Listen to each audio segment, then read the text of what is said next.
Welcome to my world. Come on in and make yourselves at home. Welcome to my life. I know everything's gonna be alright.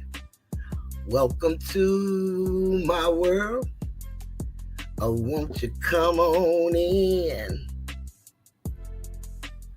Welcome to my life. It's known as the Tiger's Den. Greetings to all of my subscribers. I want to thank you for being with me for as long as you have, and the new subscribers that's coming on in. We want to say greetings and thank you for your time. This is from Toothless and the moderators. Welcome to the Tiger's Den.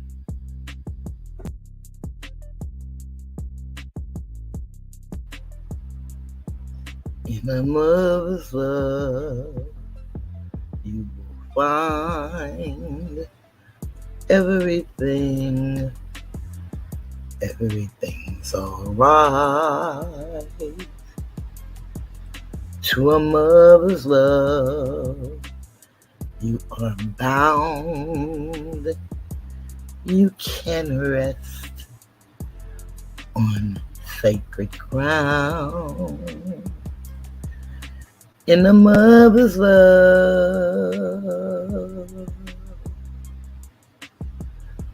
you are free to dream,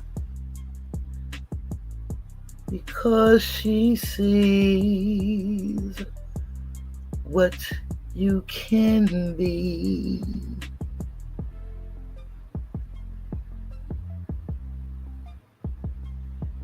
In a mother's love, you see the sun, enough for two, but you're one. In a mother's love, you can feel something hurts. You can heal.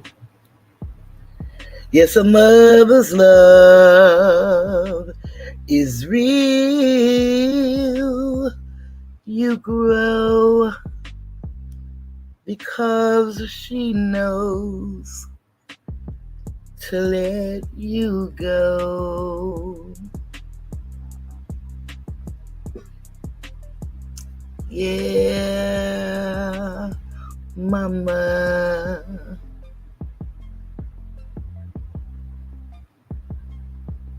Mama, mama, mama. Mother's love. Yeah. All right. A mother's love. And a mother's love never lies. She believes that you can fly with all of her might. A mother's love. Yay, mama.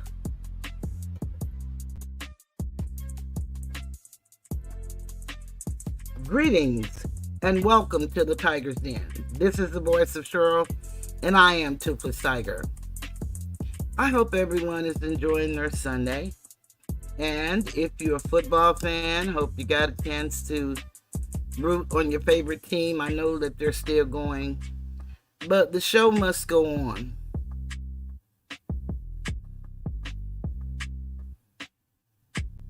I'm looking for my beautiful soul music.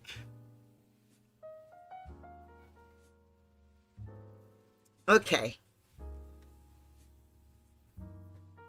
When we were last live, we were actually looking at strategies for unshackling Black motherhood. As you recall, the story was about women that are being prosecuted for having drug addictions as opposed to getting help. And it affects us as Asiatic women, people who call themselves Black, more than any other. And so we're going to go back to that.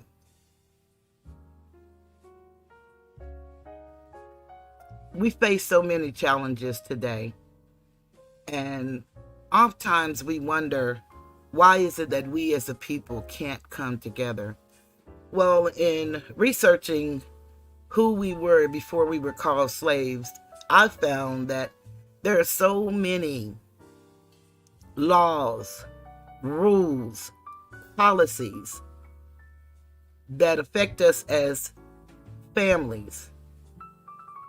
And it's very hard to defeat an enemy that you can't see. And that is our problem as a people. And so we attack one another as if we are the enemy. A lot of times when we go to talk about issues that affect us as a people, they're called conspiracy theories. Unfortunately for us, they are conspiracies, but they are not theories. These things are actually happening to us. What we have to do is educate ourselves so that we can quit making each other the enemy. You know, men want to know why women think they're better than them. Women want to know why men ain't what they call shit. But there is a method to the madness. And if we would give ourselves to learning who we are, then perhaps we can resolve the issue and come together as families. It's very hard to do because even inside families, there is bickering and there is mistrust and there is deceit. There is envy, there is jealousy, maybe even a degree of hatred. No matter what you do for people, they can always find reasons to discount what you do for them. So whatever you do, make sure you do it from your heart and from no other angle. My mama taught me as I was growing up that the people that you help more than likely won't be the ones that help you. I found that to be true. And it's okay. Because I help because I can and I know how. And you can only keep what you have by giving it away. Freely I give, freely I receive. I'm going to start this off with Job 14. And it says, a man that is born of a woman is of few days and full of trouble. He cometh forth like a flower, and is cut down. He fleeth also as a shadow, and continueth not. And dost thou open thine eyes upon such an one, and bringest me into judgment with thee? Who can bring a clean thing out of an unclean? Not one. That's Job 14, 1 through 4. And that's the King James Version for those that read the Sun Book known as the Holy Bible.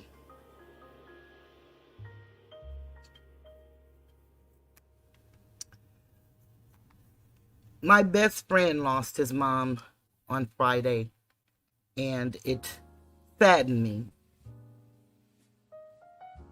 I'm so honored to have known her, such a beautiful lady. And such an unselfish lady because she shared her son with me. And my son called him my other son. and I love him dearly. So my condolences goes out to the family. It's nothing like a mother's love. And to know that your beginning may have started because your mother had a problem, and that's not his mother's problem, so don't connect the two. Has nothing to do with the other. I'm talking to the children that's here who have a hard way and don't really understand what's happening and why their life is like it is. But for an individual to know the beginning of their lives could be the possibility of their mothers being incarcerated, and maybe they're being separated, and maybe they may come back together because of lawsuits that are going on. Think of a mother's love, and it's nothing like it if you have an opportunity to experience it. I realize a lot of people here on YouTube really don't know what that feels like. They come from all kind of backgrounds, and most are not pleasant. But that's actually the way our families are because of the things that are in place. A lot of people started using drugs because all of the jobs were taken away. The manufacturing jobs I'm speaking of. And the only people that really had a decent job, if they were fortunate enough to work for the government in whatever state, federal, state, county, city, or if they had an opportunity to work for the post office or one of the great car makers. But the majority of our people are just barely making it. And then our neighborhoods was infiltrated with crack cocaine, and that brought on a whole new set of problems. And therefore, a lot of our mothers, our women, our young women, were hooked on drugs. A lot of our men were sent away for selling drugs. The very same drugs that destroyed their family. But yet they thought in their minds they were making a way for their families. I know a lot of people aren't interested in these type subjects, and it's okay. But I came here to uplift fallen humanity, and I'm going to stick to what I came here for. I really love what I do, and sometimes I get a little depressed and a little overwhelmed by the things that I see happening in my own life. Yet I rise. And so I must rise to the occasion and continue on my journey and do what I was put here to do. It's my purpose, and I love it. So I appreciate you, Maria, so Alicia, and whoever the other person or two is that's in the chat. I appreciate you, Alicia, for your membership, 14 months. Awesome. You guys supporting me mean the world. It really does. When I first came to YouTube, I came with 3 subscribers. And so to have you guys to be in here and actually dropping links and communicating, it's very uplifting for me when I'm feeling down and low. So I want to talk to the strategies for unshackling Black motherhood. And I'm going to start. Let me know if the music is too loud or if you guys can't hear me.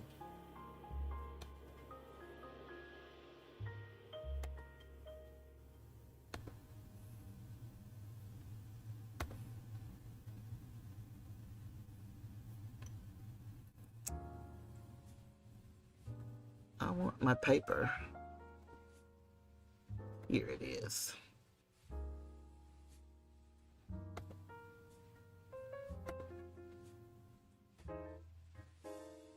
Okay, here we go.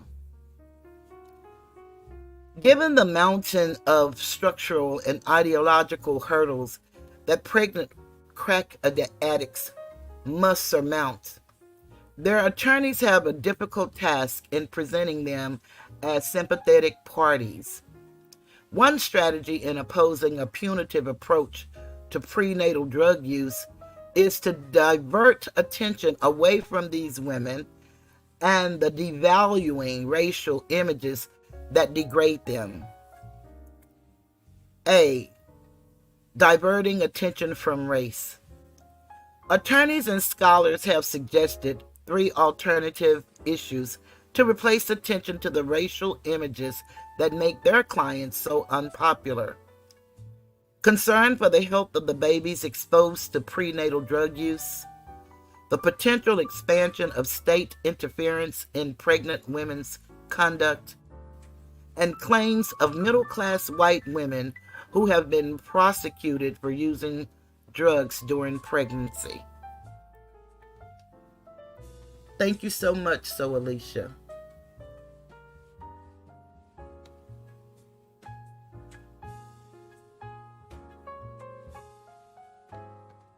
Black motherhood. And I don't know, maybe you all can't see it too clearly, but that's February 1997 when this study was written. One of the greatest assets on the defendant's side is the opinion of major medical and public health organizations about the health risks created by the prosecution of substance abusing mothers. Most leading medical and public health organizations in the country have come out in opposition to the prosecutions for this very reason. In 1990, the American Medical Association issued a detailed report on legal interventions during pregnancy, stating its concerns that physicians' knowledge of substance abuse could result in a jail sentence rather than proper medical treatment.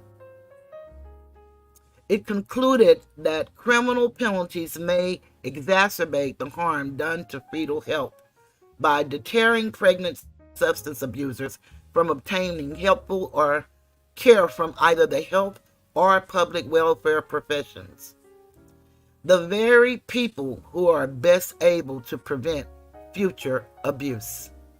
Thank you, Maria. I appreciate it. According to the American Academy of Pediatrics, punitive measures taken toward pregnant women, such as criminal prosecution and incarceration, have no proven benefits for infant health. The American College of Obstetricians and Gynecologists, the March of Dimes, the National Council on Alcoholism and Drug Dependence, and other groups have also issued policy statements denouncing the criminalization of maternal drug use.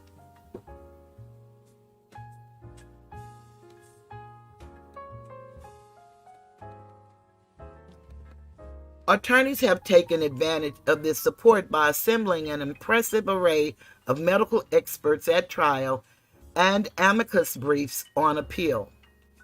In the Whitener appeal, for example, major medical public health and women's organizations, including the American Medical Association and its South Carolina affiliate, the American Public Health Association, the National Council on Alcoholism and Drug Dependence, and now Legal Defense and Education Fund, join in amicus briefs opposing prosecution of women for prenatal drug use.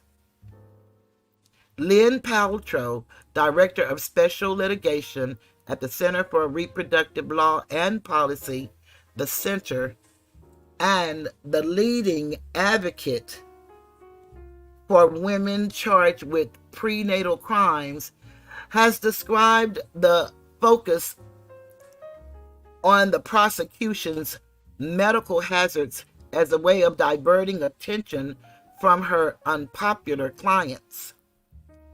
A lengthy article in the Los Angeles Times magazine discussed Paltrow's rationale. Paltrow knows that as impressive as the intellectual arguments might be in favor of women's reproductive rights, they pale for many in the face of a sickly newborn twitching from a cocaine rush. She knows she'd lose support, even among those committed to women's rights, if people felt forced to choose between pregnant substance abusers and their babies. The medical community's policy statements provide Paltrow with a way to avoid this perilous choice. Even if you care only about the baby, even if you don't give a damn about the mother, you should still oppose Charleston's policy, Paltrow finds herself able to argue. According to this view, a strategy that seeks to avoid the disparaging images of poor black mothers is more likely to prevail than one that attempts to discredit them. The parade of horribles.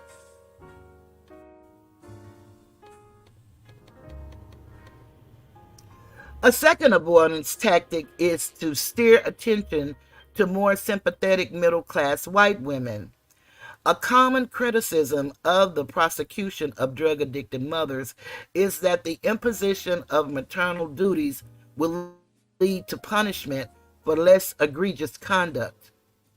Commenters have predicted government penalties for cigarette smoking, consumption of alcohol, strenuous physical activity, and failure to follow a doctor's orders.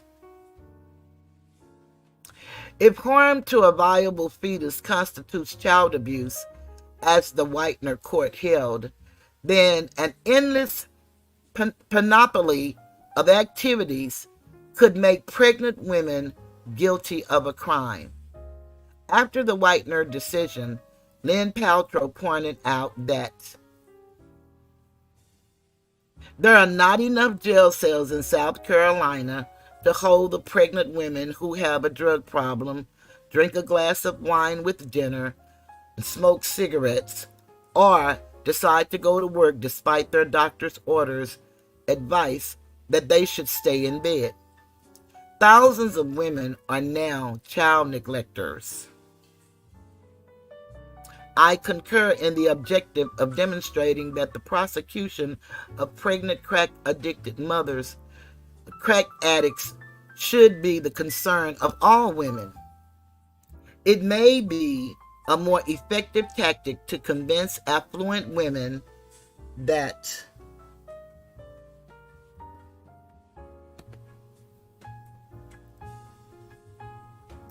such governmental policies also jeopardize their lifestyles. Although valid, this argument tends to ignore the reality of poor black women who are currently abused by punitive policies. The reference to a parade of horribles to criticize the fetal rights doctrine often belittles the significance of current government action.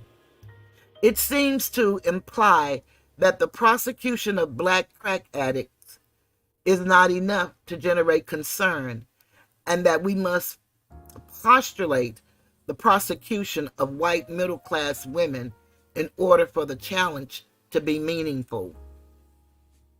In fact, it is very unlikely that South Carolina will pursue thousands of pregnant women on child neglect charges. It is hard to imagine policy raiding private hospitals and hauling away middle-class women for fetal abuse. Instead, the state will escalate its crusade against the women it has prosecuted in the past. Poor black women who smoke crack.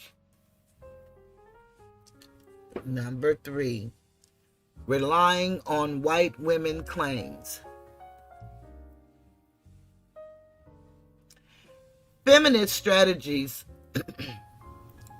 have also suggested that challenging the charges brought against white drug users will benefit black defendants. In her insightful book, A Women's Expense, State Power and the Politics of Fetal Rights, Cynthia Daniels stresses the strategic advantages of connecting the charges brought against black and white middle-class drug users. One moment.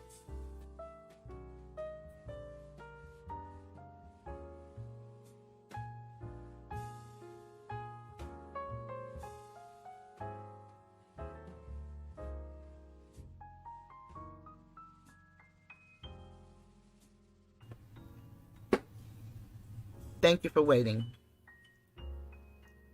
While the threat of prosecution is not shared equally by women of different races and classes, it is critically important to see that the threat is still shared by all women. No woman is exempt from the threat to self-sovereignty posed by the idea of fetal rights. The successful prosecution of a poor black woman for fetal drug abuse has set legal, political, and social precedents that have been used to prosecute white women of privilege. When a prosecutor in Michigan was confronted with allegations that he was targeting only poor black women addicted to crack, he brought similar charges against Kim Hardy, a white woman lawyer who was addicted to cocaine.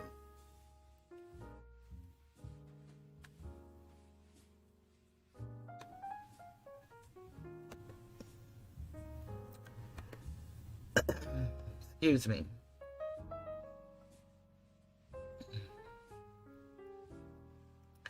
This strategy can have unintended results, however. The cultural, economic, and political power that women of privilege use to resist attempts to prosecute them, or to force them to have surgery, or to keep them out of good-paying jobs, can result in critical precedents for the defense of poor women's rights as well.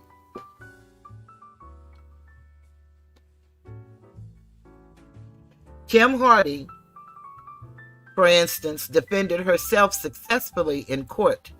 The precedent set by her case can now be used to defend women of lesser economic means. The disproportionate privilege of some women, rather than hopelessly dividing rich from poor or white women from women of color, can be used to defend the rights of all women. This view, while recognizing the special injury to women of color, also proposes a strategy of challenging governmental intrusion in women's reproductive decisions by demonstrating how they thwart the liberties of middle-class women.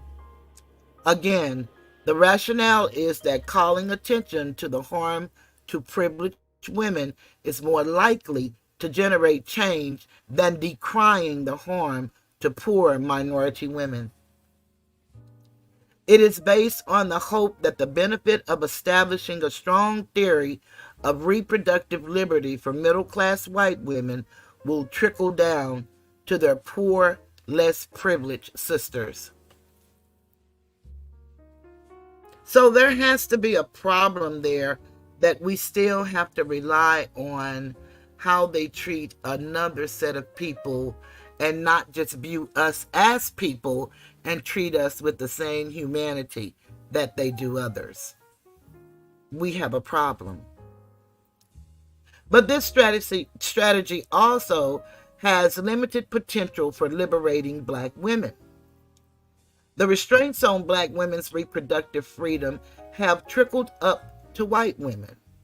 Protections afforded white middle-class women, on the other hand, are often withheld from black women. Medical and social experiments are tested on the bodies of black women first before they are imposed on white women. So we're still being used as guinea pigs. But, no one wants to believe us when we cry out that we're not getting fair treatment in the medical field.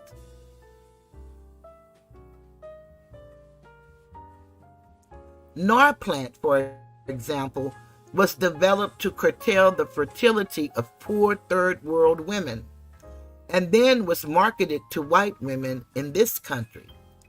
As Daniels recognizes, the prosecution of black women for smoking crack during pregnancy has set a precedent for regulating the conduct of pregnant women in the middle class.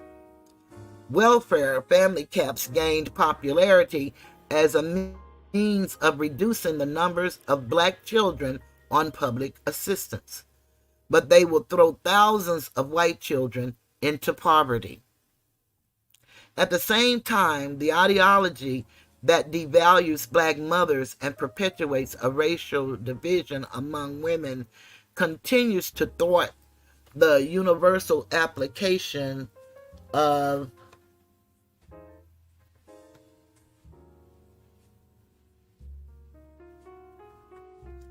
gains achieved by white professional women. Theories of reproductive freedom must start with the lives of the women at the bottom, not at the top. After winning a number of state court victories, Lynn Paltrow decided to take the offensive. And I think her name is Paltrow because it's Paltrow and not a H. In October 1993, the center filed in federal district court a class action lawsuit against the city of Charleston and MUSC on behalf of two black women who had been jailed under the interagency policy. The plaintiffs demanded $3 million for violations of a number of constitutional guarantees, including the right to privacy in medical information, the right to refuse medical treatment, and the right to create, and the right to equal protection of the laws.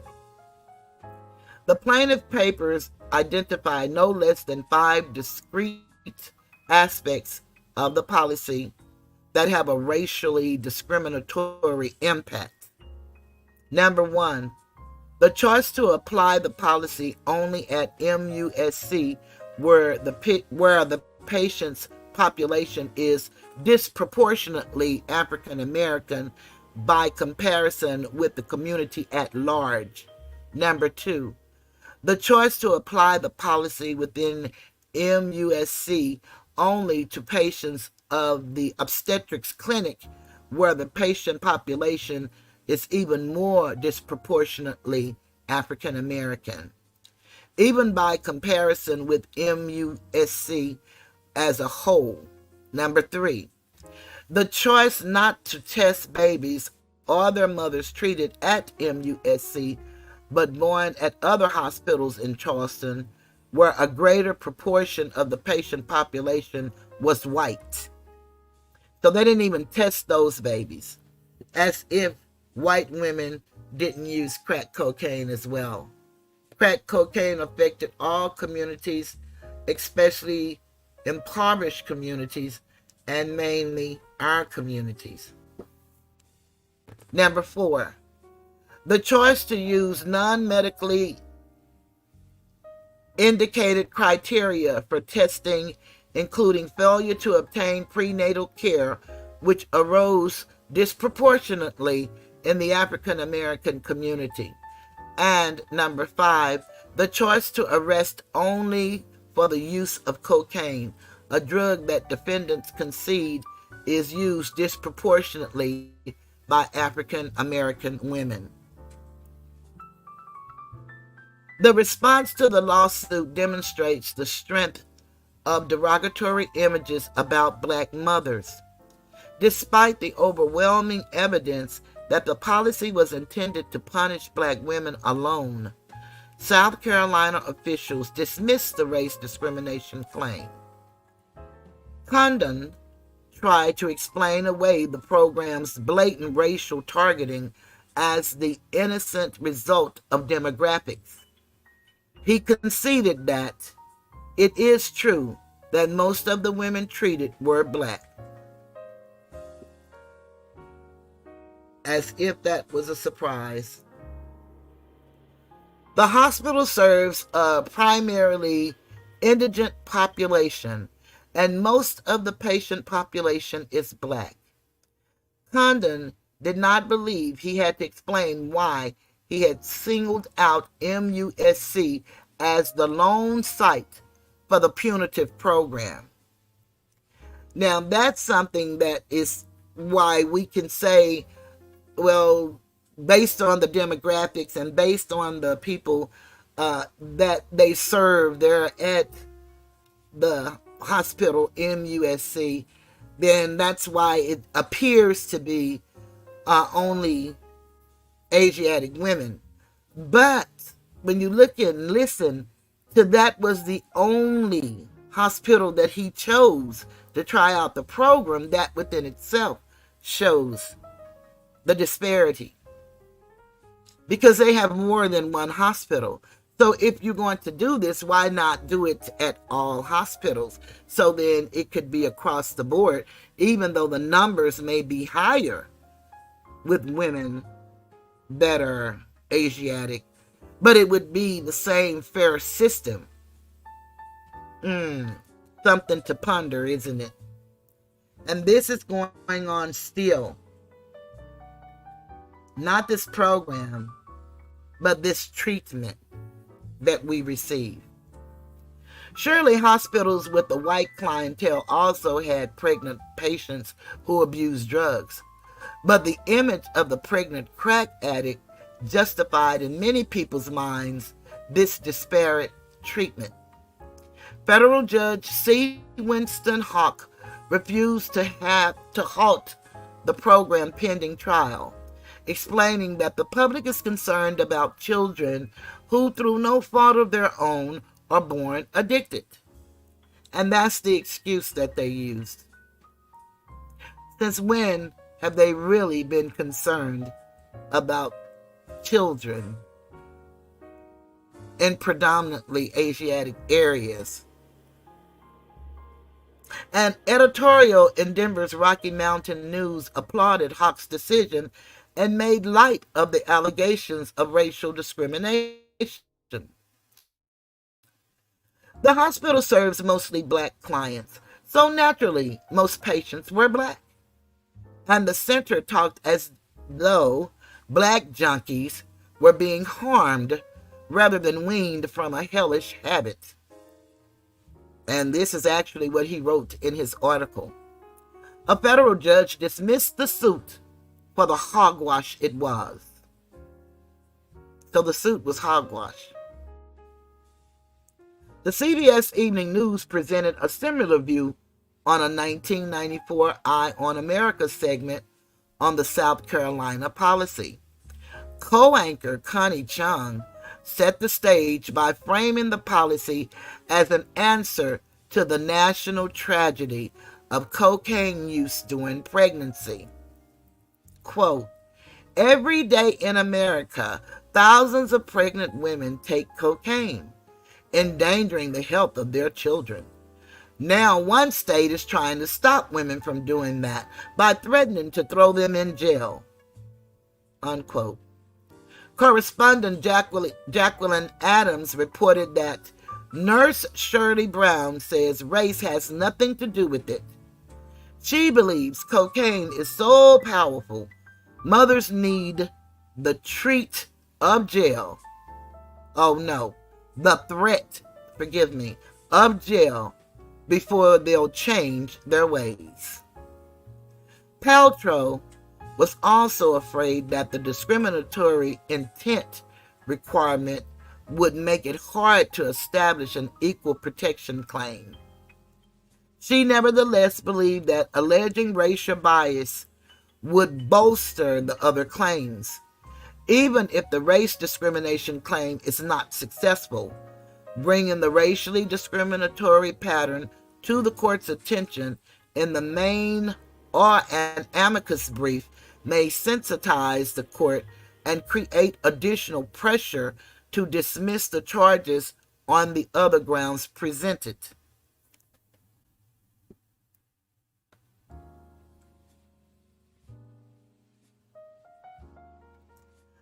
I believe that there are additional reasons to focus on the defendant's race rather than avoid it.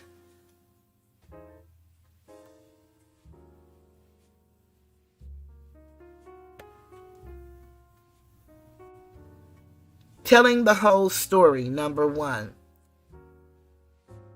The diversionary strategy might be worth the neglect of Black women's particular injuries if it presented the only feasible route to victory. Yet, this tactic has other disadvantages that weaken its power to challenge policies that devalue Black childbearing. By diverting attention from race, this strategy fails to connect numerous policies that degrade Black women's procreation. In addition to the prosecutions, for example, lawmakers across the country have been considering schemes to distribute Norplant to poor women, as well as measures that penalize welfare mothers for having additional children. Viewed separately, these developments appear to be isolated policies that can be justified by some neutral government objective. When all are connected by the race of the women most affected, a clear and horrible pattern emerges.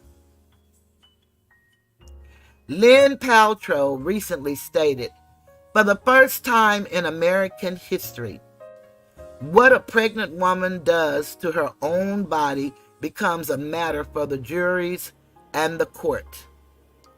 Paltrow is correct that the criminal regulation of pregnancy that occurs today is in some ways unprecedented.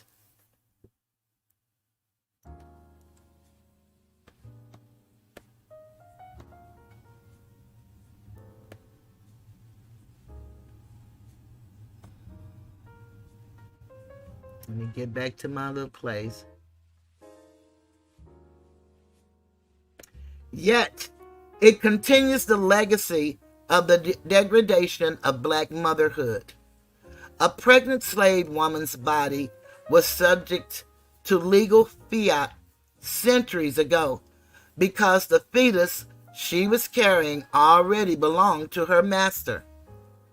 Over the course of this century, government policies have regulated Black women's reproductive decision-making based on the theory that Black childbearing causes social problems. Although the prosecution of women for prenatal crimes is relatively recent, it should be considered in conjunction with the sterilization of Black welfare mothers during the 1970s and the promotion of Norplant as a solution to Black poverty. So what they were telling us really is, it is best for you to tie your tubes, not have children, than to bring children into the world. That would solve the poverty problem for you people.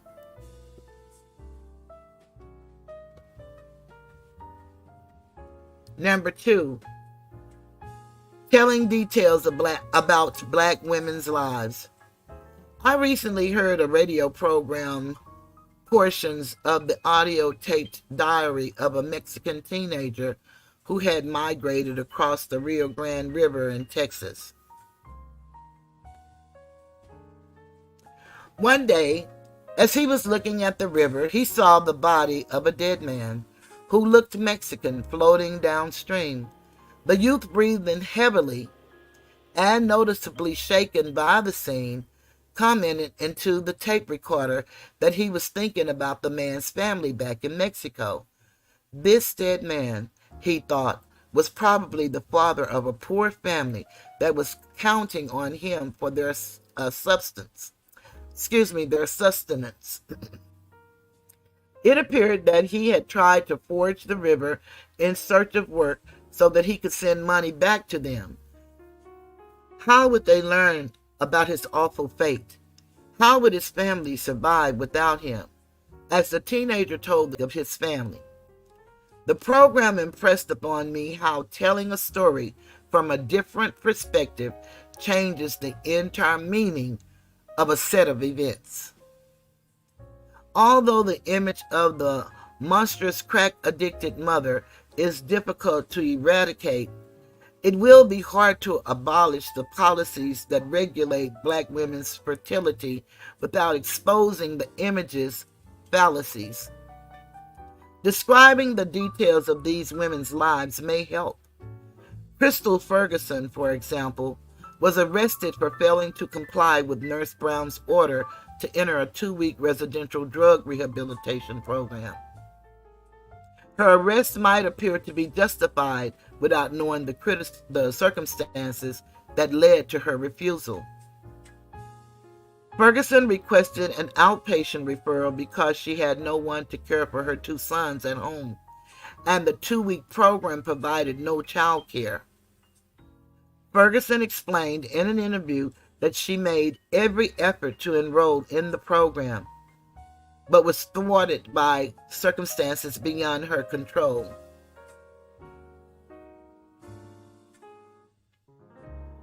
I saw the situation my kids were in. There was no one to take care of them. Someone had stolen our food stamps and my unemployment check while I was at the hospital. There was no way I was going to leave my children for 2 weeks knowing the environment they were in. Number 3, highlighting the abuse of Black women's bodies. The center also attacked the South Carolina policy by filing a complaint with the National Institute of Health, alleging that the interagency policy constituted research on human subjects, which MUSC had been conducting without federally mandated review and approval. I see Regina's joined the chat, and so have Phyllis. Regina said, "Oh my God. Do not read this comment." Okay, I'm going to read it because it's not pertaining to the subject, but you are a part of the audience, and I know that some of you guys love football, so it's no problem. She said, "I am just still in awe of the Super Bowl halftime show from Usher. So good." You know, Regina, sometimes we have to laugh to keep from crying. In the midst of the trouble, in the midst of the storm, we have to laugh sometimes because it is so very real, the things that are happening to us. And it seems that the majority of us do not care. So I do understand. And I'm sorry I didn't honor your wishes. I needed that laugh myself. Okay, so let me go ahead and finish reading where I had stopped. Okay. It argued that the hospital had embarked on an experiment designed to test the hypothesis that threats of incarceration would stop pregnant women from taking drugs and improve fetal health. Yet, MUSC had never taken the required precautions to ensure that patients were adequately protected. Indeed, it had surreptitiously collected confidential information about them and given it to the police. So you go in the hospital for medical treatment and they're turning over your information to the police. Imagine that. This actually happened to women. The strategy proved effective. The NIH agreed that MUSC had violated the requirements for human experimentation. In October 1994, 5 years after the policy's inception, MUSC dropped the program as part of a settlement agreement with the Department of Health and Human Services, which had commenced its own investigation of possible civil rights violations. Under the threat of losing millions of dollars in federal funding, and do know that's why they stopped, under the threat of losing millions of federal funding, the hospital halted its joint venture with the solicitor's office and the police.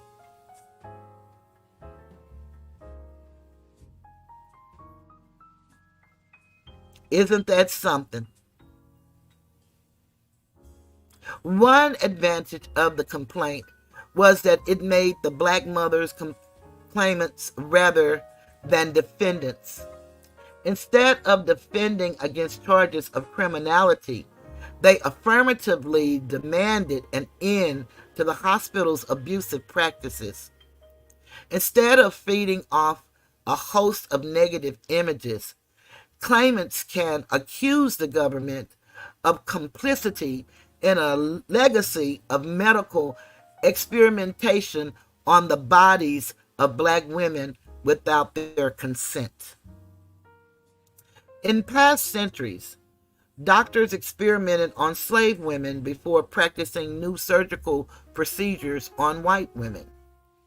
Marion Sims, for example, developed gynecological surgery in the 19th century by performing countless operations without anesthesia on female slaves purchased expressly for his experiments. You know, that's a point where you can just almost feel that pain in your body. At least I can. And that's one of the things that it's so sad, how we devalue our bodies ourselves and how we're depicted in videos on social media, how we feel the need to do more than what is given to us. It saddens me to read this and to know what we're yet going through today. In the 1970s, doctors coerced hundreds of thousands of black women into agreeing to sterilization by conditioning medical services on consent to the operation. More recently, a survey published in 1984 found that 13,000 black women in Maryland were screened for sickle cell anemia without their consent or the benefit of adequate counseling.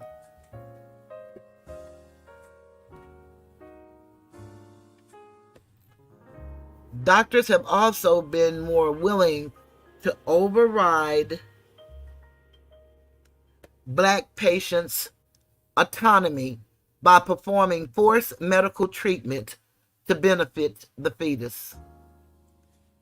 A national survey published in 1987 in the New England Journal of Medicine discovered 21 cases in which court orders for cesarean sections were sought, and petitions were granted in 18 of these cases. 81% of the women involved were women of color. All were treated in a teaching hospital clinic or were receiving public assistance. Given the durability of disparaging images of black mothers, particularly those who smoke crack, it is understandable that lawyers would search for ways to avoid these images altogether. One strategy, then, is to try to make judges forget that the prosecution of prenatal crimes are targeted primarily at crack-addicted mothers. But I believe that leaving these images unchallenged will only help to perpetuate black mothers' degradation.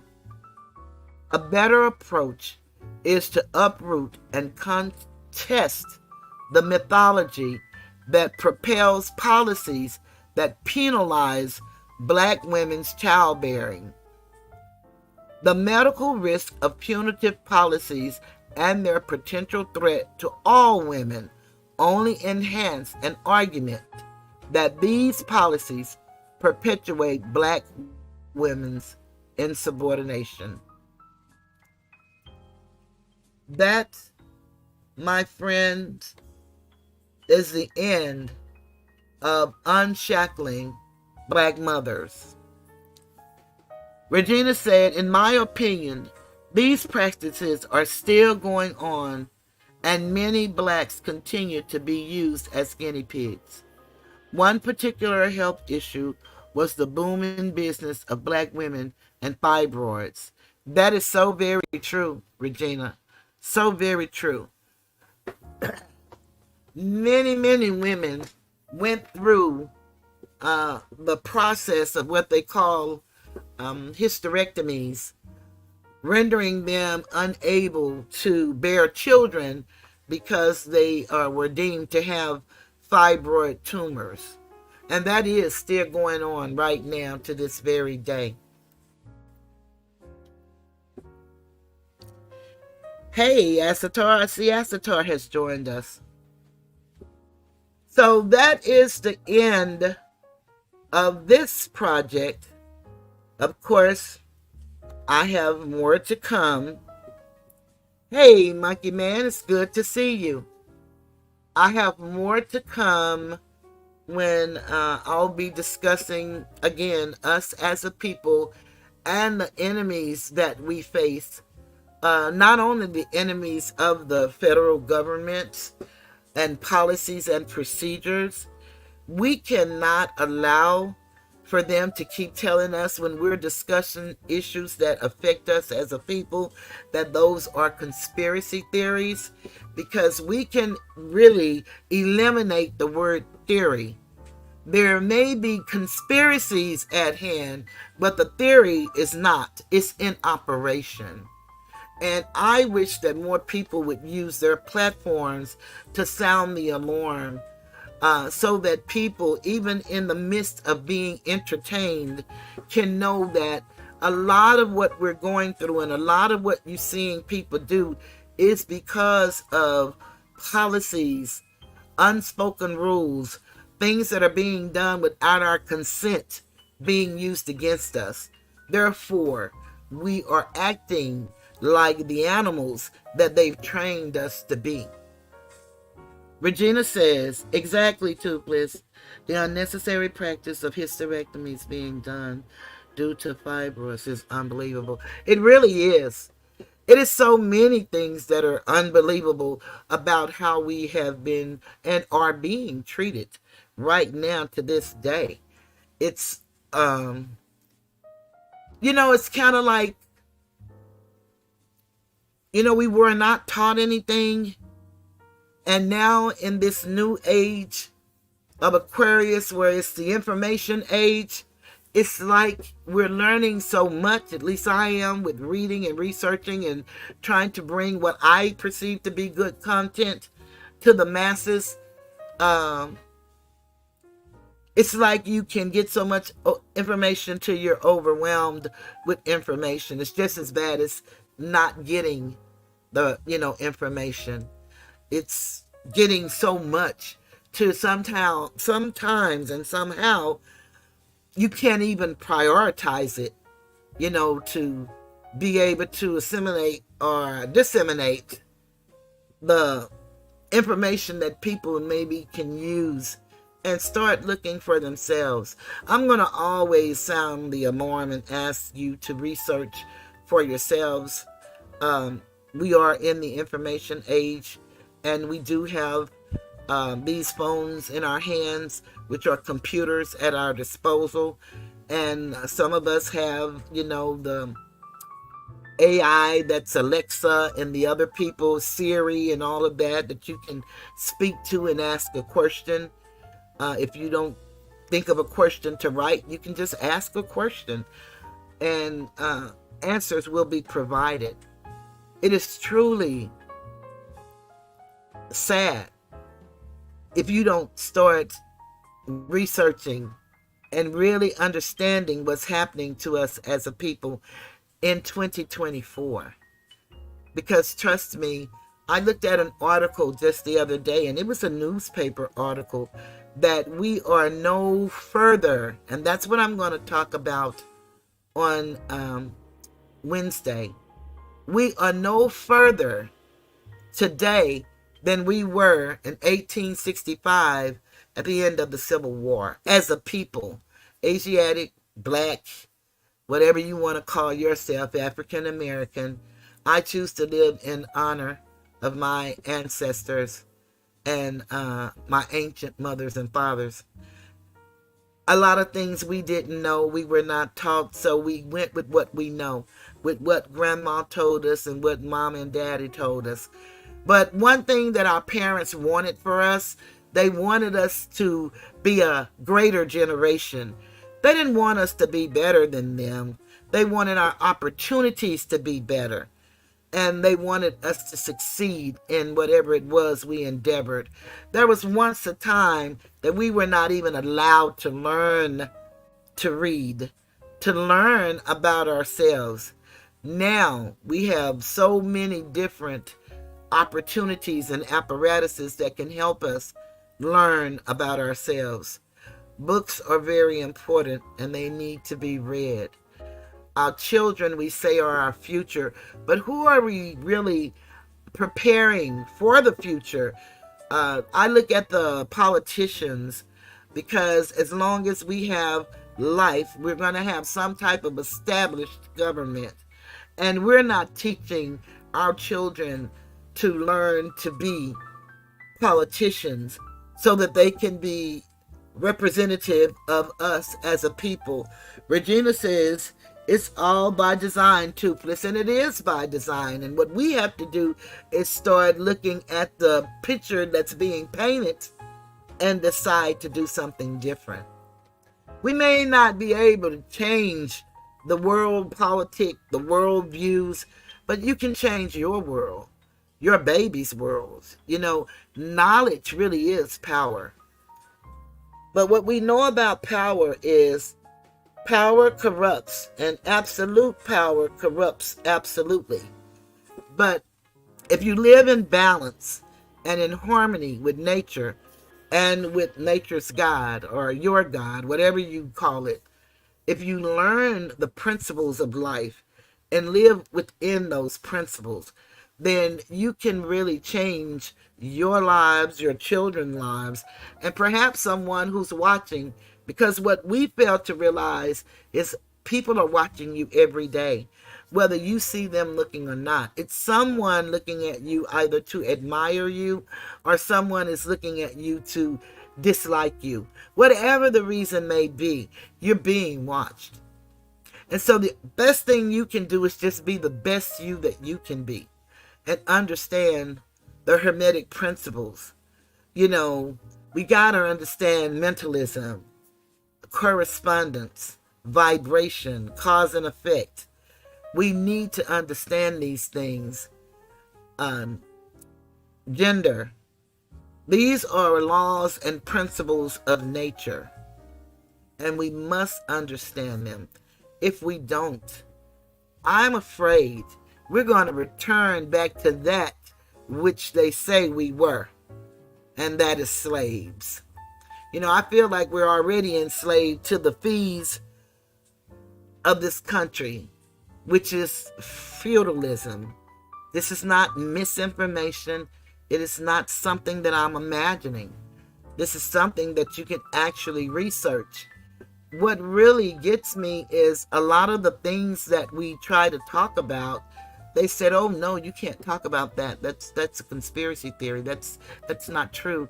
But now that it's the information age, isn't it amazing? A lot of those topics, it's so many studies and papers written on them, even case law where people have gone to court to challenge them. I saw a great court case that really inspired me with my collection of my $13 million victory, and that was with Bo Jackson. he was being extorted by his niece and nephew. And true enough, they did not respond and did not show up to a hearing. And that was really something that let you know that this is serious. And whether people believe it's serious or not, it's real. And we have rights. We don't have to take the law into our own hands. We really do have rights, even though a lot of our rights are trampled on. And most of the time, we don't get the effect of our rights because we don't know that we're volunteering to be mistreated in a lot of cases because we don't educate ourselves and we don't question anything. We act as if we don't have an unalienable right to be treated as humans and to ask questions. Some doctors will get angry with you when you ask questions. Some will put you out of their office. Then all I can say is clap, clap, clap, and thank whoever you believe in or whatever you believe in, and then find you a doctor that will listen and will answer questions and is not intimidated about you wanting to know about what's happening with you, because we really are human and we need to be treated as such and not as property or as chattel or cattle. We need to be treated as men and women, even though we're not recognized as such. And we know that by being called a minority, which is a minor. And that means that you can't handle your own affairs. And from the behavior of a lot of people, you can see why it's so easy for them to treat us like that and do that to us. But who am I and what do I know? I'm a mother and a daughter and a sister, an aunt, a friend, a cousin. And I look at behavior, human behavior, mine as well as others. And that's what we have to do. We need to get back to living, and we need to teach our children. Yes. Hi, Plain Jane. It's good to see you. We need to teach our children truth, not just what we have been told. It's amazing. This is what they call Black History Month, and I haven't really seen a lot of programs because I don't really look at TV anymore, but I haven't heard of a lot of programs. But yet you see the same people's names that come up in Black history, and there are so many other people that should be recognized for the contributions that they've made to this place that we call this great country, the United States of America. And we really need to start looking into our family histories, talking to the elders that's left in our family, asking them what they remember, because we used to pass down knowledge by way of conversation. That's how we used to do it, from what I am told. And all that I know because I sat amongst the elders and I asked questions and I listened and I learned a lot of family history. There are some things that I didn't know to ask because I didn't have the knowledge that I have today. And today, believe it or not, I'm 65, my baby brother is 63, but we're all the seniors now in our family. Our nieces and nephews are now in their 50s. So time is passing us by, and I'm afraid for real, if we don't start teaching these children truth, then we may be gone, but they're going to enter back into that time when they were colonized, and maybe they won't be picking cotton this time. Maybe they'll be picking trash up off the streets and, raking yards and things like that. I don't know what they would have them doing, but we're going to have to do better as a people. We should let our daughters know that we love them just as they are. And because we have to rely on Barbie and other things on TV because we didn't see images like ourselves. Now we have so many beautiful women, but now they're degrading themselves. So that's not an image you want your child to see. Even if you have to get on this computer and generate your own image or take pictures of yourself and people that you know in the community that you respect and that you admire, and let that be their images. We've got to be more proactive in our children's lives, and we've got to start teaching them civics more than just the three branches of government. We need to actually sit down and read the 7 articles of the Constitution and the 10 amendments that form the Bill of Rights. That aligns with the Constitution of man. We have the 7 main organs, which also are known through, as in our old culture, chakras that controls those organs. And then we have 10 fingers and 10 toes. That signifies the Constitution of man. A lot of things, I should say, that are being done to us, it's being done to us in symbolism. And unfortunately, we don't understand symbolism. We just go by what other people tell us it is. But today, there is no excuse for us not to know some of the things. The fall that we're seeing that's happening in Hollywood and to all of the actors, isn't it amazing? All of this, and you know that it has to be happening to the European actor as well as the Asiatic actor, but all we hear about is all of these people that we got excited about them making it. We have so very few people that make it that we can look up to and be happy about. I was reading an article the other day, and the median income for us as a people is still between $10,000 and $28,000, and that's in 2024. Please tell me, how can anybody survive off of that amount of income, even with public housing and food stamps? It used to be a time when you heard about a lot of people selling their food stamps. And, you would say, oh my, that's terrible. Some people would say, hey, give me some. But today, with the price of food, you don't hear about that too much anymore. It is not getting better. There are so many people that are driving today without insurance. It is not getting better.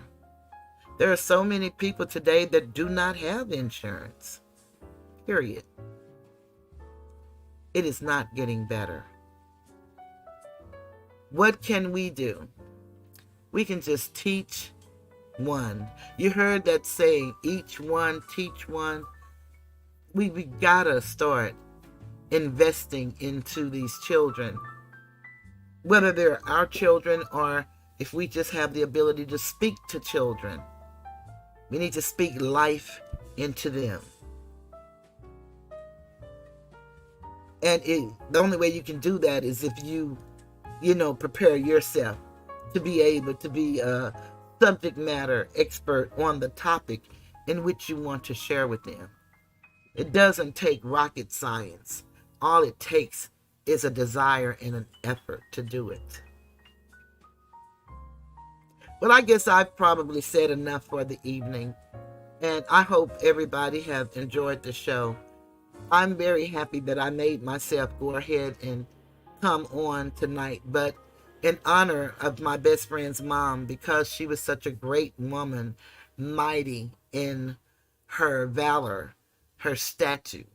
She's just classy lady, very regal, and she would surely be missed.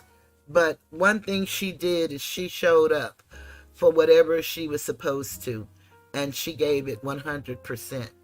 And so because of that, and then when I saw her son today give the service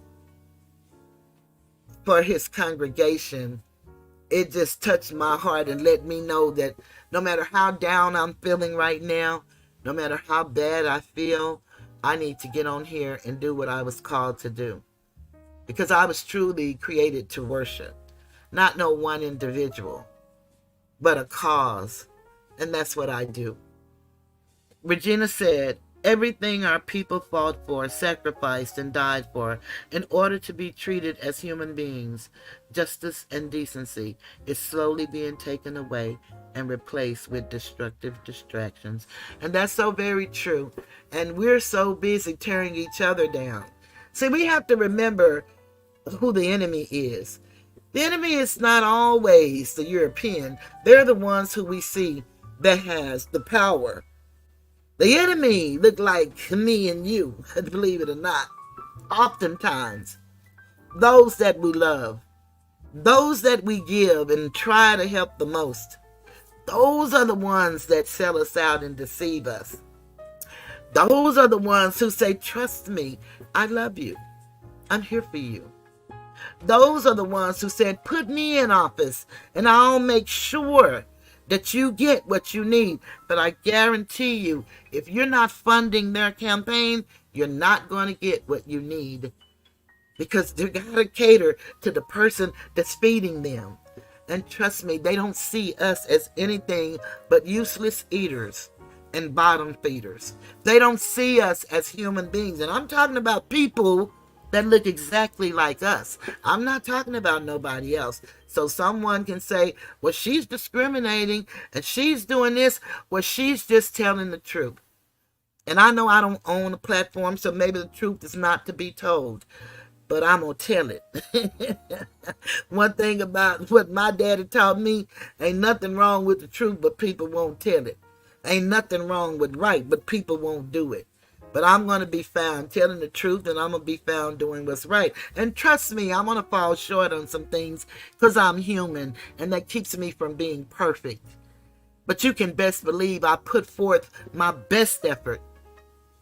I do. I may get rewarded for it, I may not. I believe a workman is worthy of his hire. That doesn't always happen for me, but I want to thank my supporters that has given to me. When I looked at what the donations that I've received, I smiled, y'all, and even had a tear come down to know that you guys love me that much. It may not look like a lot, but some of you guys have really contributed to me, and I want to say thank you. And those who have not given monetarily have showed up every Wednesday and every Sunday. And if you think that that doesn't bliss my heart, I want you to know that it does. I'm truly honored and grateful. As I stated before, I started out with 3 subscribers. And I'll come here if it's just me. Because one day, those people that's laughing and making fun of, they're going to be looking for that channel. What's that old woman name with no teeth? What is it? Toothless Tiger. Oh, yeah, Toothless Tiger. Let me go see what she was talking about. Because, see, I'm facing something right now, and I don't know how to handle it. That happens to a lot of people. It does. And what I do for people, it lasts. You know, they say only what you do for Christ will last. What I do for people lasts. They either win or they lose, but at least they were in the fight and they were equipped to be in the fight. I can't determine the outcome, but I can certainly help you stand in truth. They said, they that worship must worship in spirit and in truth. I ain't much, but I'm all I got. And I sure mean every chance I get. It's not much I want in life. I've lived a very good life. I want to live to 104 like my grandmother. I want to be in my right mind. I want to be able to continue to get up and walk when I can and feel like it.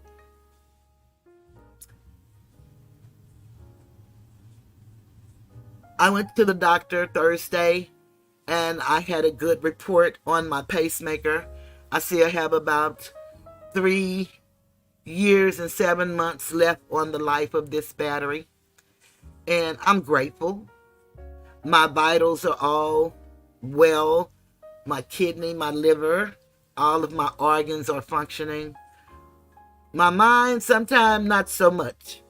I go to say a word, and I'm a stickler for words, y'all, but I be messing up words left and right.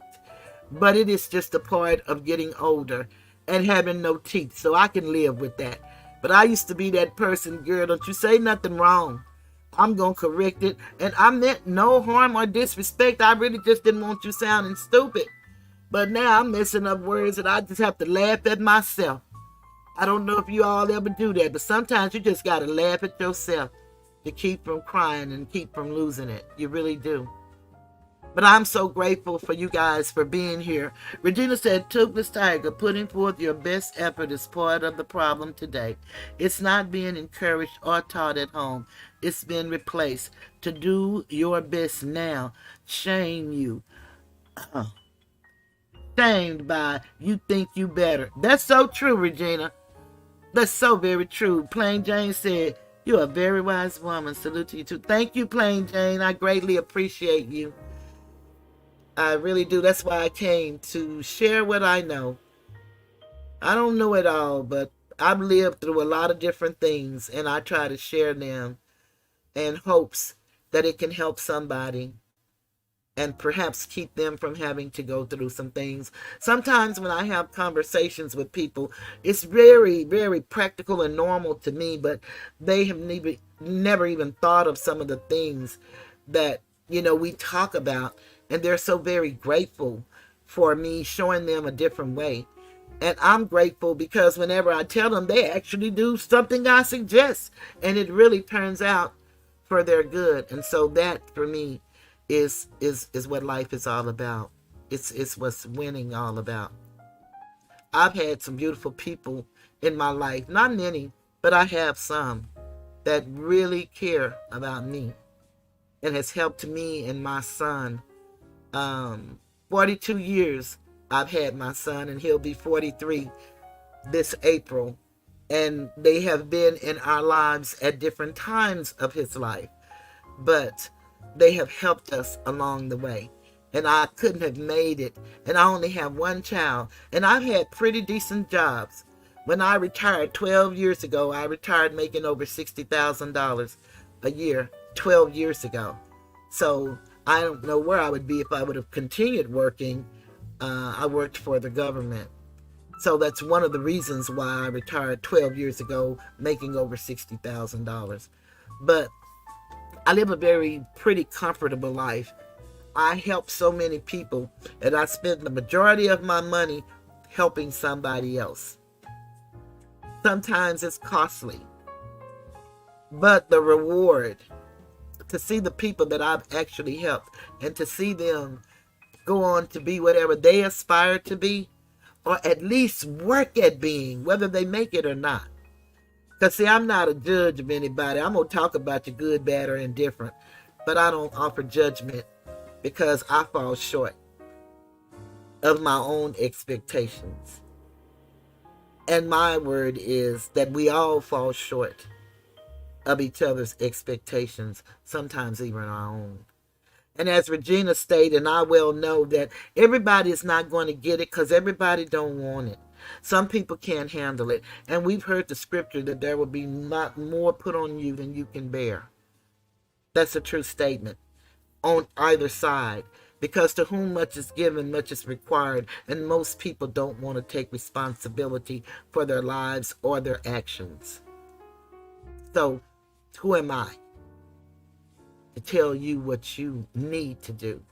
I can suggest to you what you should do, but you have to do.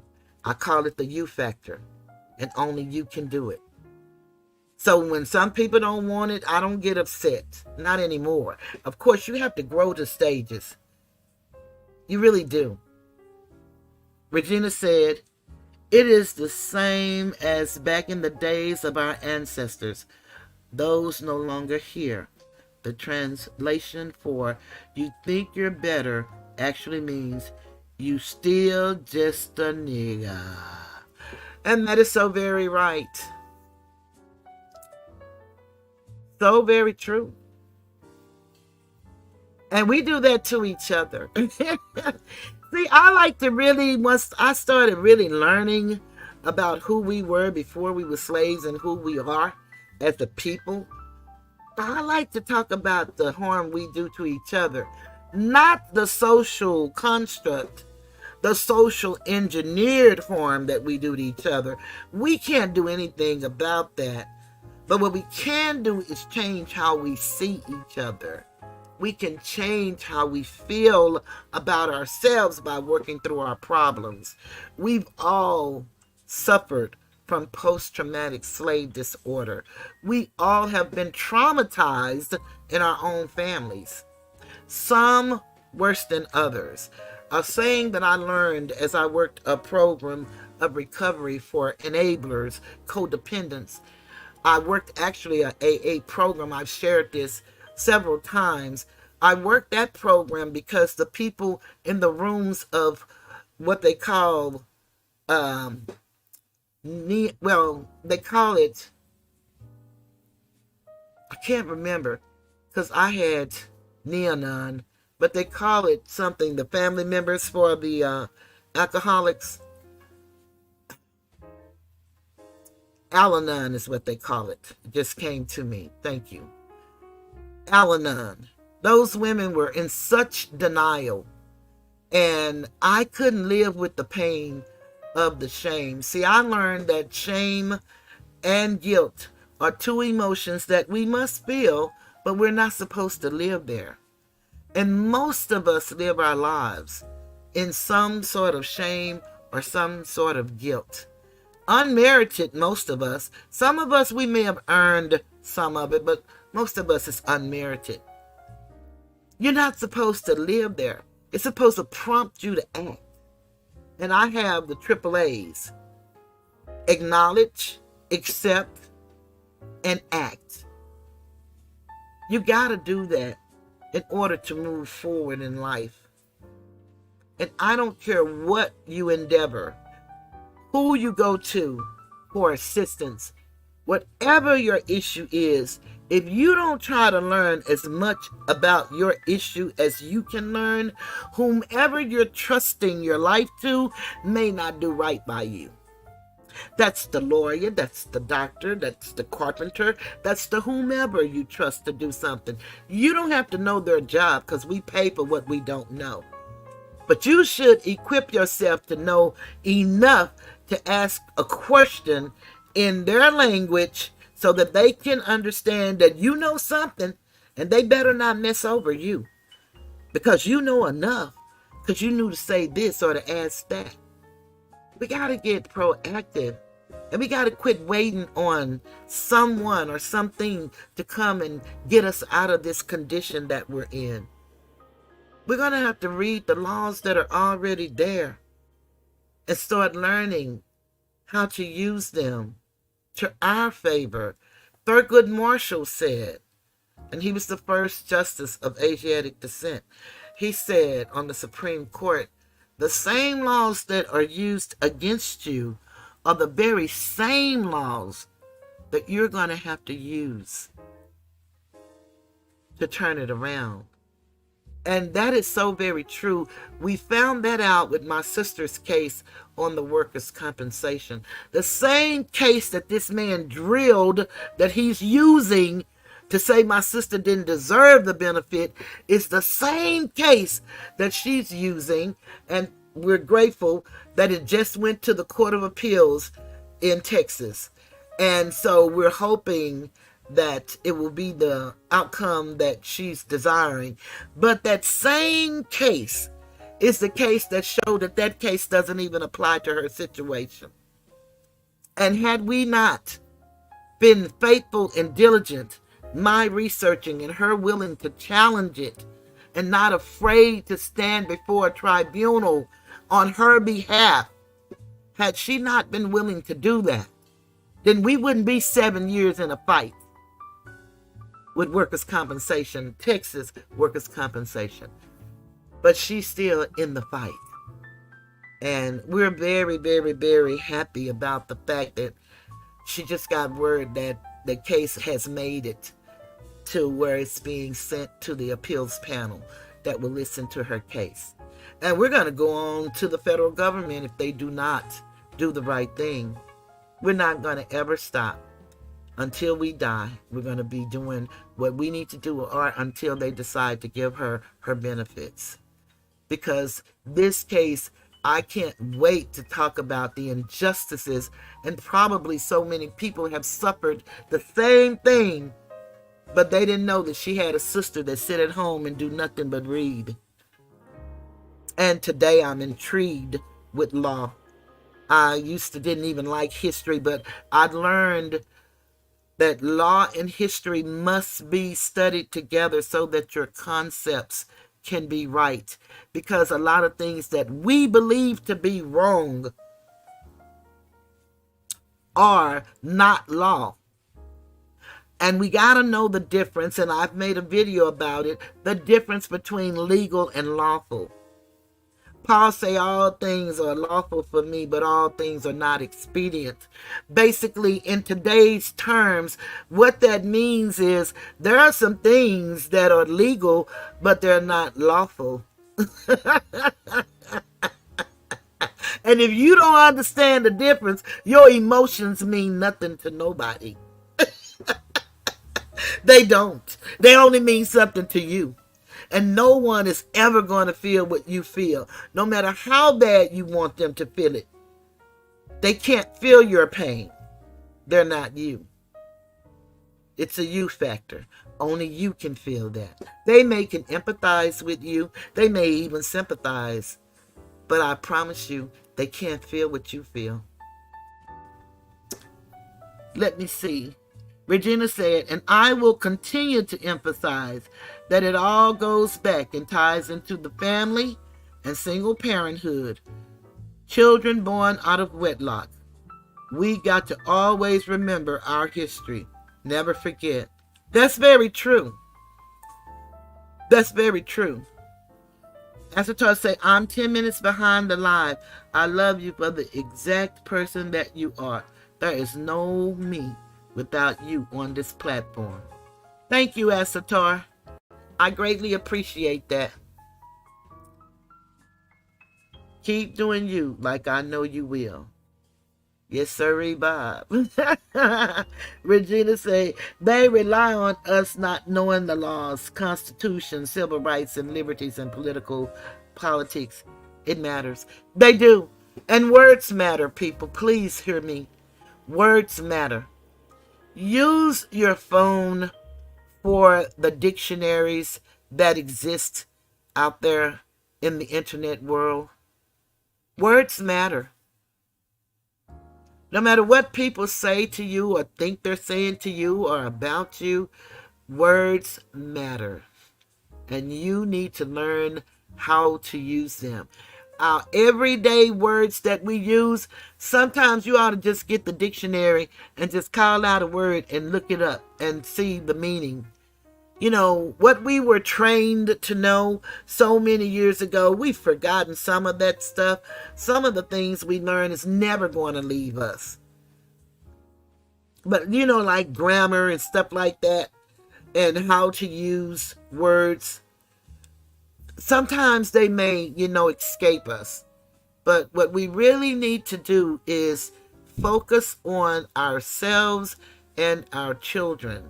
And if we don't have children, we, I'm sure, are in contact with nieces, nephews, neighbors, friends' children. But sometimes, you really can't hardly stand friends' children, if you're honest. Some of these people don't make their children learn, responsible for anything. And you can love your friend, but really dislike their child. It's almost like with, a man and a woman. But that happens in just platonic relationships and just friendships. And you can't imagine your friend allowing their child to be the way that they're being. But everybody is different. And You can't tell them how to parent. You can tell them, though, I know this, if you don't discipline your child and if you don't teach them self-discipline, you can know that they're going to have problems all of their lives. That's what you know is true. It's written. Regina M. say, okay, I just read that. Yeah, they do. Everybody should really familiarize themselves with the 7 articles of the Constitution. Concentration on Article 1, Article 3, Article 6. Concentration on those articles. And then the amendments. You need to familiarize yourself with all the amendments. But you know, they really don't consider those after 10 really amendments, because the Bill of Rights was constructed from the first 10 amendments. And one thing the Honorable Noble Drew R. Lee taught us, that the 13th and the 14th Amendment is not needed for the liberation of us as a people. And if you start studying them and reading them, you'll understand why he said that. You really would.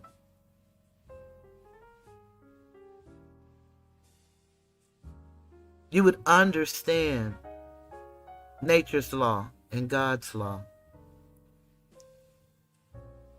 But you have to develop these things, and then you have to use your own interpretation of what you're reading. And that's what we do anyway. Your own interpretation of what you're reading and understanding.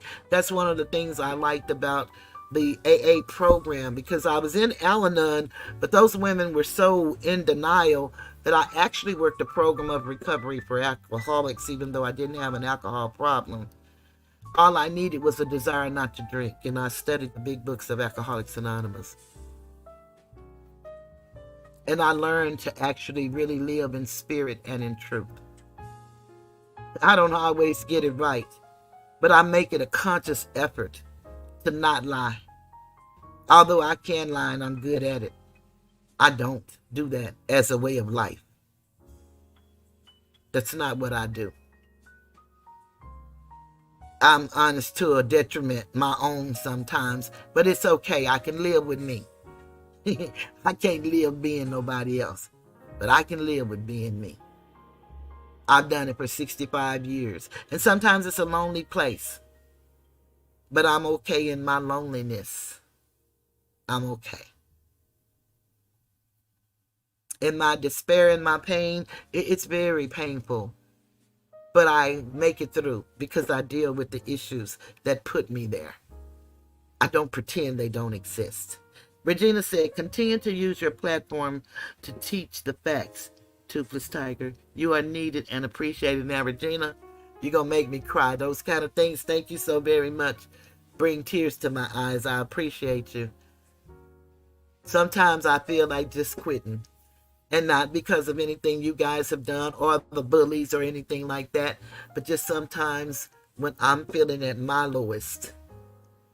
And this past week has been a very low week for me, and especially with my best friend losing his mom. And he, such a beautiful young man, and he loved his mom so much, and I'm so proud of him, the way he's handling it. I just didn't think he would ever live to do this like he's doing it. And then I'm so honored that he chose to share it with me, because he's very private. But I know he loves me. And so I appreciate his love and respect that he shows me. And then his mom loved me. And she appreciated my relationship. She was not selfish. She was selfless and shared her son with me, because she knew what I meant to him and what he meant to me. It's awesome to really have true friendships in life. I wouldn't trade them for the world. That's why I put you in that category. Although I don't listen to your show as much anymore. Some of the topics and then some of the people are just too overwhelming for me. But you know I'm going to always give you your like. Try to go back and make a comment. I appreciate you for still coming. I had to do some real deep soul searching this past week and did a lot of house cleaning on YouTube. You know, it's just so disheartening to me. But it's so much that we as a people should and could be doing. And everybody's just looking for clicks, likes, and views. And after a while, that's going to go away. I was reading an article the other day. They were talking about YouTube and how they do the advertisements. And a lot of this, again, is strategy and plans. It's kind of designed that you're not really going to make a lot of money. And so the only way we seem to want to make money is to tear each other down and laugh at each other's pain. Life is too short. And pain, it's too painful. I don't live like that. I don't want to. You know, I'm funny without tearing somebody down. And then all of these women on here, they talking about excellence and woman power, but they all involved in bullshit. I don't get it. But it sounds good, I guess. And then we got the group that don't like all of this craziness. They want to get something we should be doing different, but yet they won't come and listen. And I didn't invent truth. I'm just not ashamed to tell it or afraid.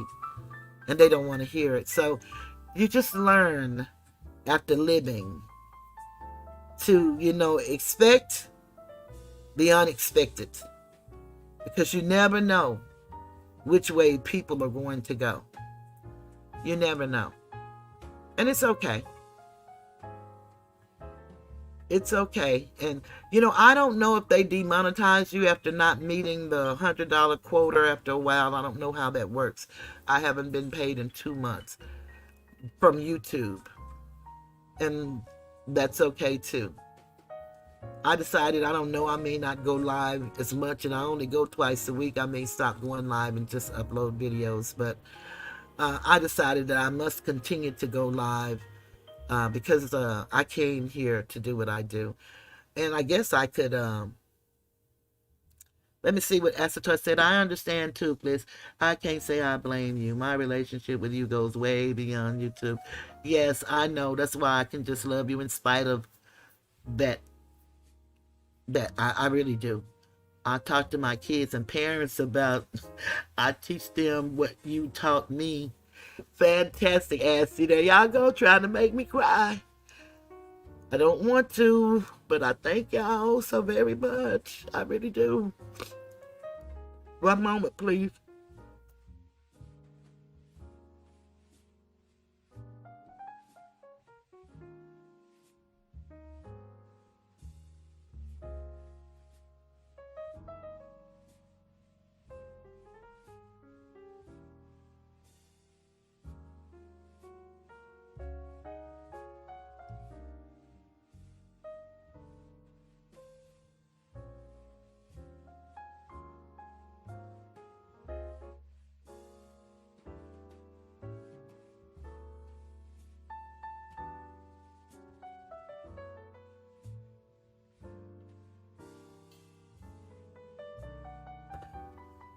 Okay, thank y'all. I had to clear my head. Thank y'all so very much. But I love you guys, and I'm going to be here for as long as I can because I have so much to be grateful for. And again, like I said, so many people have poured into my life. When my father passed, and he didn't belong to a particular church, and we wanted to have just a memorial ceremony, and we could have had it at the funeral home, but my best friend extended us his parents' church, and they were right there with us. It means so much to me, and I don't get out much. I went to the doctor Thursday, like I said, and everything turned out okay. And they were at the hospital, and I had told him I was going to try to come over, but I can't walk long distances, and I don't use oxygen. because, I'm a smoker, so ain't no need of blowing up everybody. As long as I can breathe, I'm going to breathe on my own. But I don't do a lot of long walking. So normally what we'll do is get a wheelchair when I go to the doctor, because it's a long way from the parking lot to the doctor's office. And the hospital that I go to now, it's a big, big system, the Methodist system, but they no longer have the volunteers that come with the wheelchairs and stuff. But my doctor's office, because he's a cardiologist, they have a wheelchair, and a person in their office now comes down.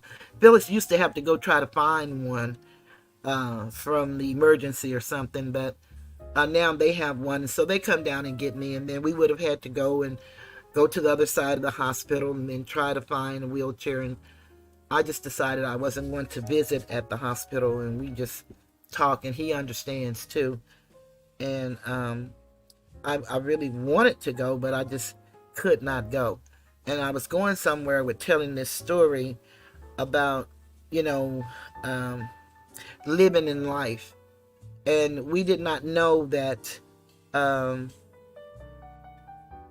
Friday night that she would, be visited by the angel and transition.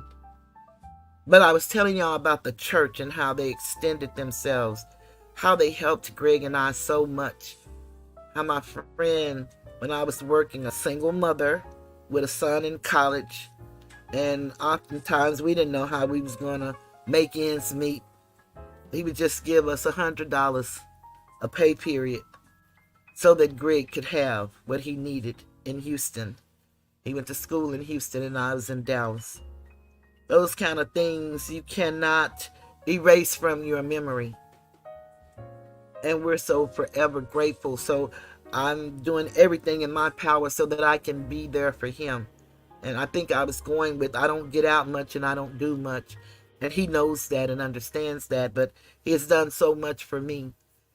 And I want to be there for him.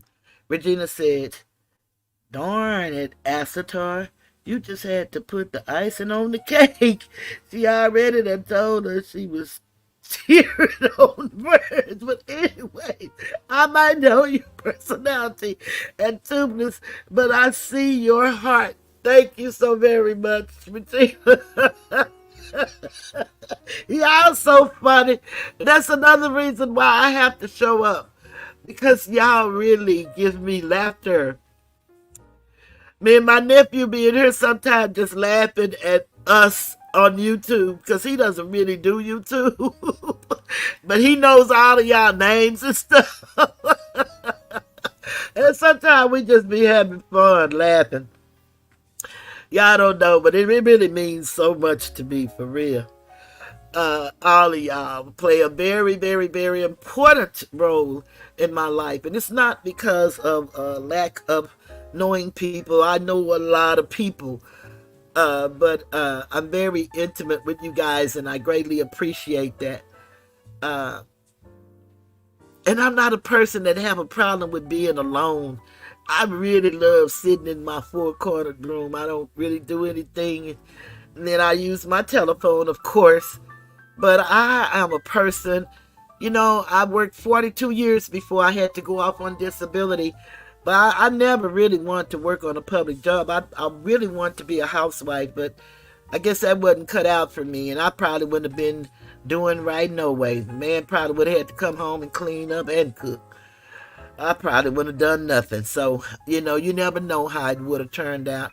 But I always thought I was going to be, a great, because I can cook and I do know how to clean. My mom was a maid, and so she really had us cleaning our butts off as we were growing up. But I probably wouldn't have done nothing right in that department. So it turned out the way it's supposed to, but I don't do anything that I don't want to do or have to do. I don't do it. And it's a freeness in being who you are. I'm finna say, we are our own enemy. We are so sad. Yes, we are, Phyllis. We really are. But if I didn't have that young lady, and she's 5 years older than me in my life, where would I be? My sister does As they used to say on Jerry Springer, I do everything for you. My sister does everything for me. But function as my body. You know, she cooks. She listens to me rant and rave. She makes me laugh. She hates cigarette smoke. But she'll come in here and play like she dying from smoke to talk to me. We talk about each other.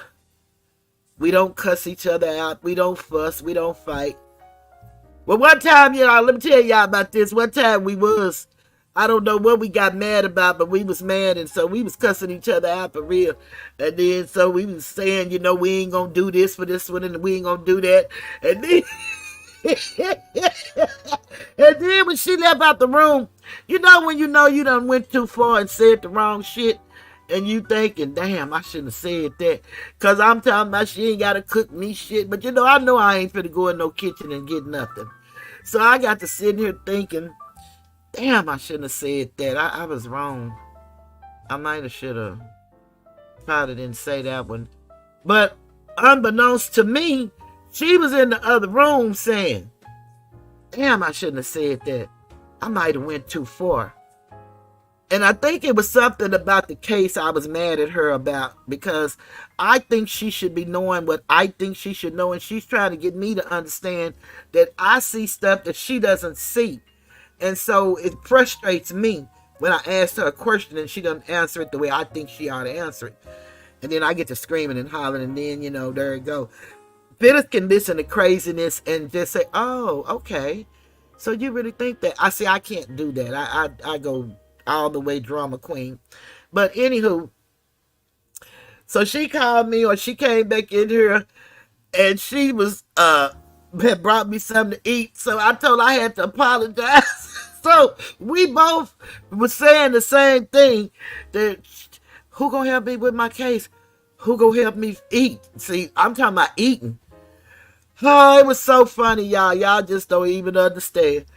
But that's the kind of life we live. A very peaceful, calm life here at the OK Corral. We don't have issues, and when we do, they so damn stupid and minute that they're fixable, We have a very, very peaceful home, and we try to keep it that way.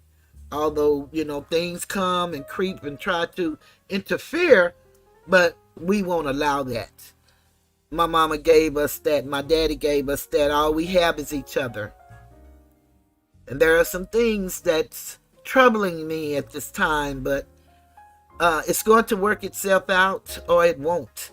But I do know my daddy always told us, don't get too happy with what's going on good, because, bad is coming. And he said, don't get stuck in bad, because this too shall pass. And so that's how I've learned to live my life. And my mom taught us not to envy anyone for what they have, because we may not be willing to pay the price that they're willing to pay. And I know for me, I'm not. I really love this life I live. And I love it even better being the boss of my own life. Not no boss for nobody else, just the boss of me. I don't even boss my son. I'm just his mother. He's 42 and soon to be 43. And I'm honored that he listens to me and take my advice. And then he even gives me advice. I'm honored.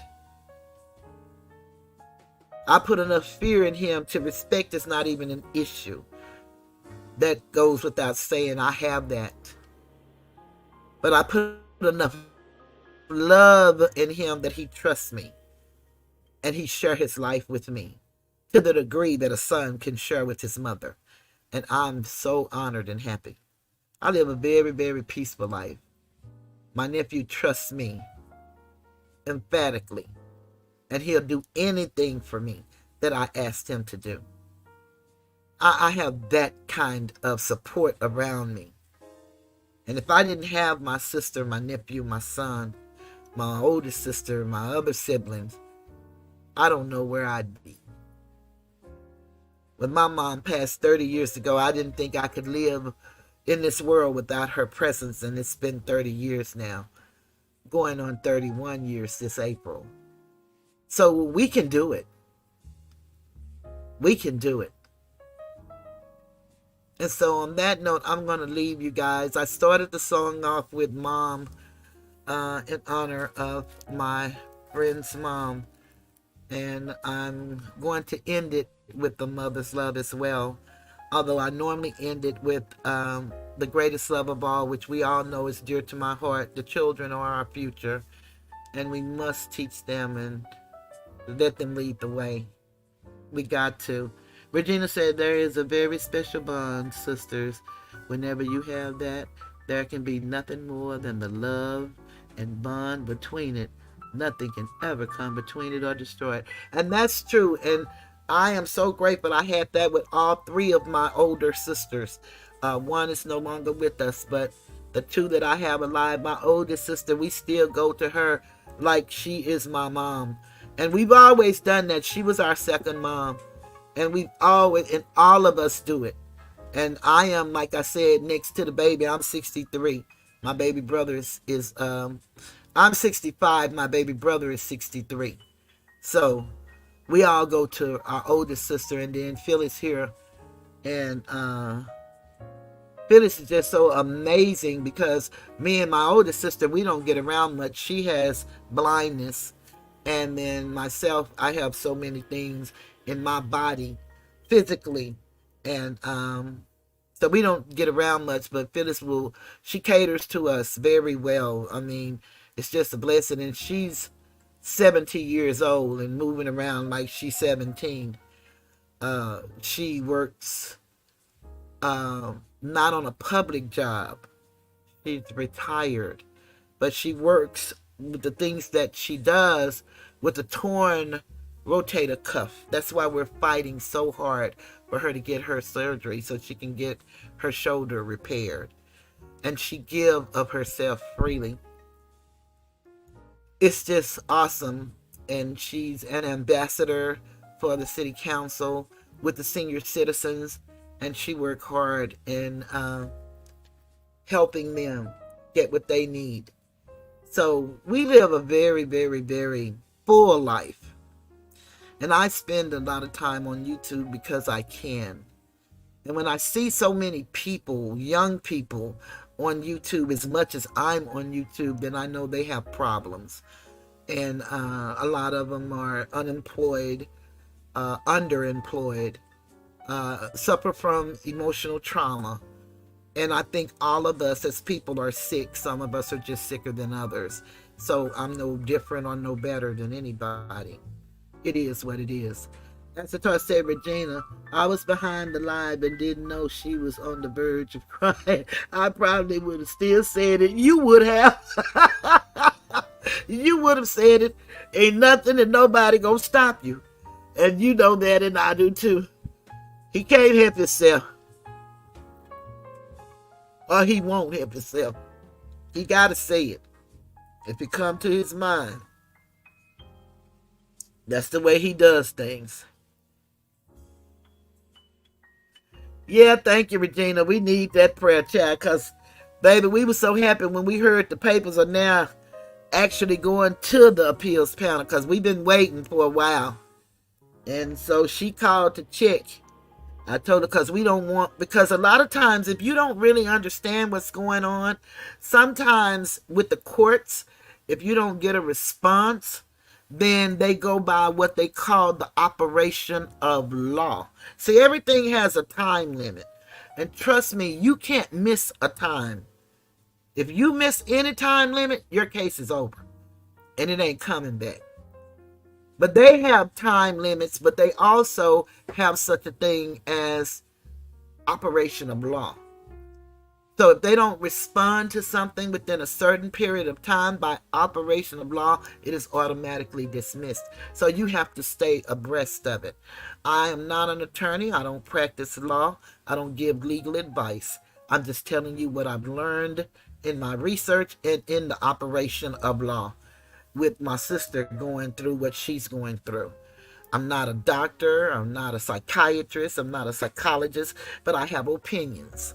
I am a mother, and I am a student of life and of knowledge. And so I can't acquire knowledge and not share it and then be held accountable for sharing what I've learned because I don't have a license. Again, that goes back to the feudal system. I share what I have acquired because it's in me to share, and I am a person, a human, a woman that's free to share ideas with people and information. And that's what I do. I don't purport to be anything different. I am a subject matter expert on collecting taxes, not calculating, not doing, but collecting. I am a commissioned officer that's retired from doing such as that, but I am truly known as a subject matter expert in my field of work. So with that being said, I'm going to get ready to close with, again, a mother's love. I want to thank y'all. I stayed a little longer than I planned, but I'm here and I'm getting ready to go. So you guys enjoy the rest of your evening. I don't know who won the Super Bowl, but I hope your teams won. I'm not really a sports fan, so I don't have a team. And so I hope that your teams won, whoever you were going for. When the Cowboys got knocked out, I'm a home team person. Cowboys, Mavericks, Stars, but I'm just not really a sports fan. But when they got knocked out, then I was, altogether out. So you guys have a beautiful evening. And again, on Wednesday, we'll be discussing some things about how we have not moved forward since 1865. Although it looks like we're doing better, we're not getting whipped and hanged as much, but it's still happening today. But we need to really have a conversation, people, all of us. And if you don't want to have it with me, have it with somebody that you love and trust. But we need to start having the conversation and helping our children understand the system, so that since we're going to rely on them for the future, they need to be prepared and to be able to hold positions that will help us in our endeavors to live. With that being said, I bid everybody a good night. I'm getting ready to leave the Tiger's Den. Goodbye.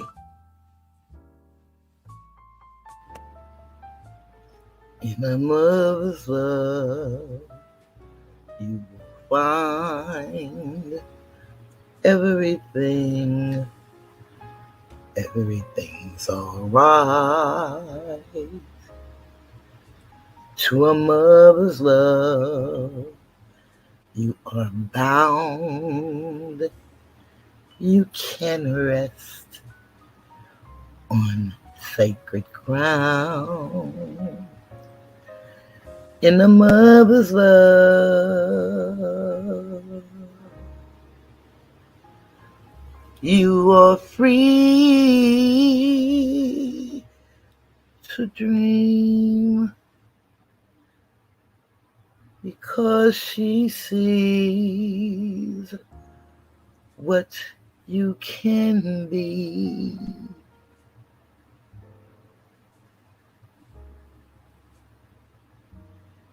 In a mother's love, you see the sun, enough for two, but you're one. In a mother's love, you can feel something hurts. You can heal. Yes, a mother's love is real. You grow because she knows to let you go. Yeah, mama.